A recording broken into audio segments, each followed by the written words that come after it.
हिंगोलीच्या वसमत तालुक्यात ढगफुटी झाली आहे। सलग 2 तासात पडलेल्या पावसामुळे तब्बल 20 गावे बाधित झाली आहेत। तर वसमत तालुक्यातील आरळ आणि तेलगाव शिवारामध्ये मागील 18 तासांपासून शेतकऱ्यांची पिकं पाण्याखाली गेली आहेत।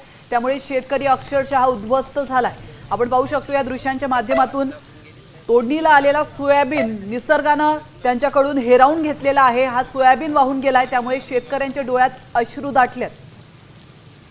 आता शेतकऱ्यांनी करायचं काय, जायचं कुठे असा प्रश्न त्यांच्याकडून विचारण्यात येतोय। त्यामुळे प्रशासन आणि शासन आता त्यांच्या या प्रश्नाला काय उत्तर देतं याकडे सर्वांचंच लक्ष लागलं। आपल्यासोबत शेतकरी आहेत, शिल्लक काहीच राहिलेलं दिसत नाही।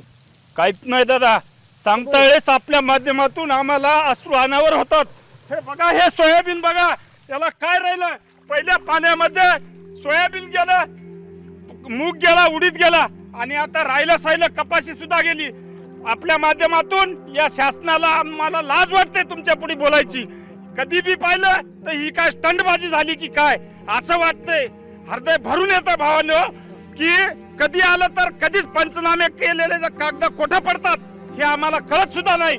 आणि कधीच या माध्यमातून तुमच्या माध्यमातून शासनापर्यंत गेलेल्या कलेक्टर साहेब असो, तहसीलदार असो, बीडीओ साहेब असो, यांनी या शासनाकडे पाठपुरावा कधीच केला नाही। जगाचा पोशिंदा बळीराजा आहे आणि त्याच्यावरती आज डोळ्यात अश्रूंची वेळ आली।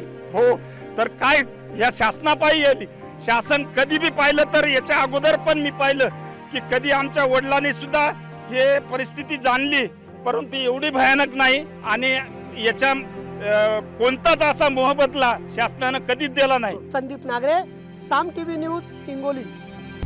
आता isakal.com आहे देशातील नंबर 1 ची मराठी न्यूज वेबसाईट। प्रत्येक अपडेटसाठी isakal.com ला नक्की भेट द्या।